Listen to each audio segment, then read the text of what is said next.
السلام علیکم، میں محمد علی خان اپنے یوٹیوب چینل سوشل سگنل کے ساتھ آپ کی خدمت میں حاضر ہوں۔ آج ہم بات کریں گے پاک افغان کشیدگی کے حوالے سے۔ جیسا کہ سب کے علم میں ہے کہ افغان سائٹ سے خارجی دہشت گرد آ کر پاکستان میں حملے کرتے ہیں، خودکش حملے کرتے ہیں، جانی و مالی نقصان پہنچاتے ہیں، اور یہ سلسلہ ایک عرصے سے جاری ہے۔ اس کا خاتمہ کس طرح ممکن ہے اور کیا ہو سکتا تھا؟ حکومت پاکستان نے، اسٹیبلشمنٹ نے تمام چینلز، تمام ذرائع استعمال کیے، افغان حکومت کو، موجودہ حکومت کو اپروچ کیا کہ ان کارروائیوں سے گریز کیا جائے اور ایسے لوگوں کی سہولت کاری بند کی جائے، مگر شاید طالبان رجیم پہ لگتا ہے کہ بھارت کا زیادہ اثر ہے، اور حال ہی میں وہاں کے وزیر خارجہ نے بھارت کا دورہ کیا ہے، جس کے باعث وہ پاکستان کے خلاف زیادہ آگ بگولا نظر آتے ہیں۔ مجبور ہو کر پاکستان نے وہاں پر فضائی اسٹرائک کیے، حملے کیے ہیں اور اپنے ٹارگٹس کو کامیابی سے نشانہ بنایا ہے، جبکہ دوسری طرف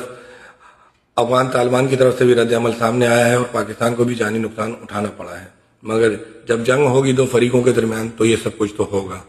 مگر افسوسناک بات یہ ہے کہ وہ افغانستان جس کو ساری عمر پاکستان نے سہارا دیا، ان کے 50-60 لاکھ مہاجرین کو 40-45 سال اپنی سرزمین پر رکھا، اور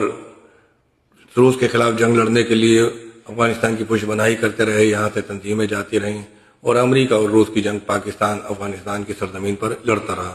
اس کے نتائج اس طرح برآمد ہوں گے کہ پاکستان کے مقابلے میں افغانستان پاکستان کا دشمن بن کر کے کھڑا ہوگا، یہ تو کسی نے بھی نہیں سوچا تھا۔ اس حوالے سے پاکستان اور افغانستان کی حقیقی قیادت کو بہت سوچ وچار کی ضرورت ہے، اور ایک ایسے نقطہ پر آنے کی ضرورت ہے جہاں پہ دونوں کا باہمی احترام شامل ہو اور ایک دوسرے کے معاملات کا خیال رکھا جائے۔ اللہ حافظ۔